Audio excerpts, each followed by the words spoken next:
मेरे प्यारे सभी साथियों के लिए नमस्कार, गुड मॉर्निंग, सुप्रभातम, राधे राधे, जय भीम। आज फिर आपके लिए एक बहुत ही प्यारी सी और बहुत ही ज्ञानवर्धक कहानी लेकर आया हूँ। सभी भाई इस कहानी को ध्यान से सुनिएगा और यदि आपको मेरी कहानी पसंद आए तो प्लीज़ लाइक कमेंट शेयर जरूर कीजिएगा। ज़िंदगी में अपने को कभी अकेला नहीं समझना चाहिए। इसी से संबंधित मैं एक कहानी बताने जा रहा हूँ। किसी शहर में एक डॉक्टर रहता था। वो डॉक्टर इतना ईमानदार था अपने काम के प्रति कि वो लोगों को अपनी जान की बाजू लगाकर भी लोगों की रक्षा करता था। वो दिन रात लोगों की सेवा करता था। कभी कभी तो ऐसा मौका आता था कि उसको लोगों की सेवा करने के लिए पैदल भी जाना पड़ता था, क्योंकि कुछ रास्ते ऐसे भी होते थे गांव देहात के कि वहाँ उसकी गाड़ी नहीं जा पाती थी, तो गाड़ी को वो छोड़ के पैदल जाता था। उसके पास दिन रात कभी भी फ़ोन आ जाता था। वो लोगों की सेवा करने के लिए कभी भी अपने घर से निकल पड़ता था। एक दिन की बात है, वो सुबह किसी का फ़ोन आया तो वो सेवा करने के लिए सुबह अपने घर से निकल गया और उसको दिन भर लोगों को देखते देखते, लोगों को एक को सही किया, दूसरे का फ़ोन आ गया, दूसरे को सही किया, तीसरे का फ़ोन, इस तरह उसको पूरा दिन हो गया और रात के 12 बज गए। रात के 12 बजे जैसे ही वो अपने घर आया लोगों की सेवा करने के लिए, उसने खाना खाया। बेचारा इतना थक गया था कि बेड पर गिरते ही उसको नींद आ गई और वो आराम करने लगा। कुछ देर ही सोया था कि अचानक से उसका फ़ोन फिर घनघनाने लगा। उसके फ़ोन पर, मोबाइल पर फिर कॉल आया। तब उसकी बीवी ने, तो बीवी तो घर पर ही थी, उसको तो इतना थकान थी नहीं, तो बीवी ने उसका कॉल रिसीव किया।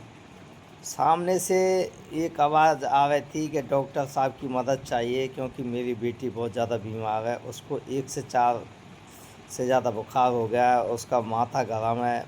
तब उसकी पत्नी उसको वहीं से गाइड कर रही थी कि उसको प्राथमिक उपचार दीजिए, उसके माथे पर आप पानी से भिगो के कपड़ा रखिए, उसकी थोड़ा हाथ पैरों पर थोड़ा पानी का गीला कपड़ा फेरिए, उससे उसका टेम्परेचर नॉर्मल हो जाएगा। ऐसे उसकी पत्नी उसको प्राथमिक उपचार बता रही थी। अचानक से उसका डॉक्टर के मन ने यह बातें सुन ली। डॉक्टर के मन की जैसे ये बात सुनी तो एकदम वो भड़बड़ा के बैठा हुआ और उसने अपनी पत्नी से पूछा, क्या हुआ, किसका फ़ोन है और मुझे जगाया क्यों नहीं।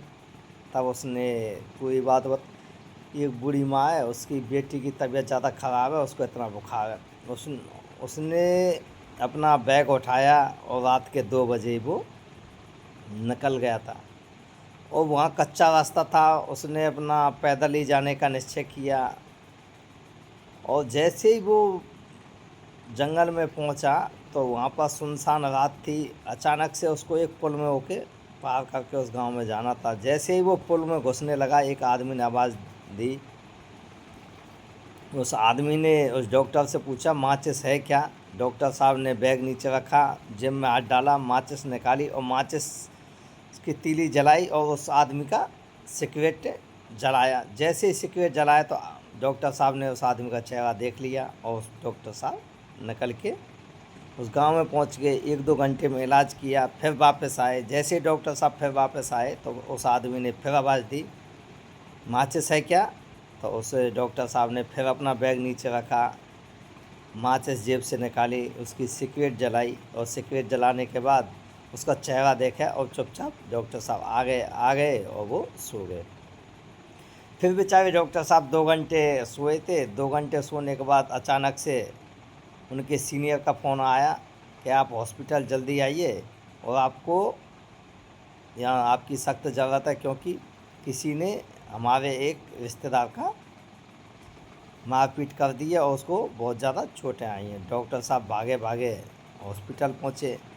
हॉस्पिटल पहुँचने के बाद डॉक्टर साहब ने उस मरीज़ का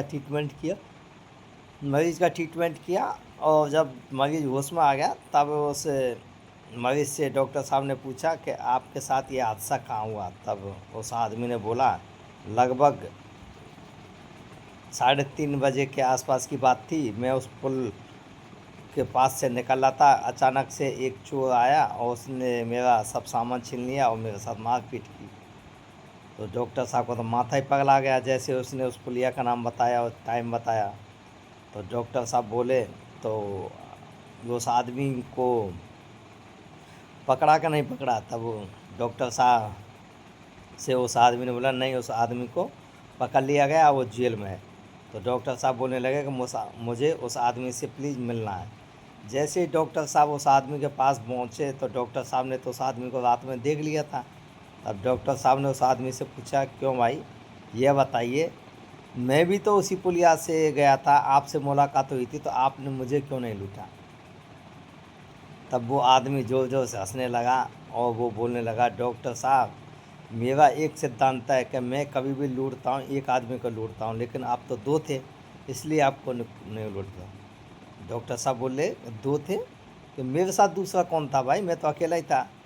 तब डॉक्टर साहब से वो आदमी बोलने लगा कि आपके साथ एक इंसानियत चल रही थी कि आप लोगों की कितनी अपना जी जान को बाजी में लगा के और इतना मेहनत करते हो, इतना लोगों की सेवा करते हो। इंसानियत थी दूसरी और उसी इंसानियत ने आपको बचा लिया था, इसीलिए आप दो थे और मेरा सिद्धांत है दो को कभी लूट पाट नहीं करता। तो भाई इस छोटी सी कहानी से ये बात निकल के सामने आती है कि यदि आप सच्चे मन से किसी की सेवा भाव करोगे तो आपको भगवान भी संकट के समय विपत्तियों से निकाल लेता है और आपकी कितनी भी बड़ी विपत्ति आपका कुछ नहीं बिगाड़ सकती। इसीलिए आप किसी का सच्चे मन से सेवा कीजिए, तब भगवान आप पर कितने भी संकट आ जाएंगे ना, उसको अभी आप कुछ नहीं बिगाड़ने देगा आपका। आपको कहानी पसंद आए तो प्लीज़ लाइक कमेंट शेयर जरूर करें। थैंक यू, धन्यवाद।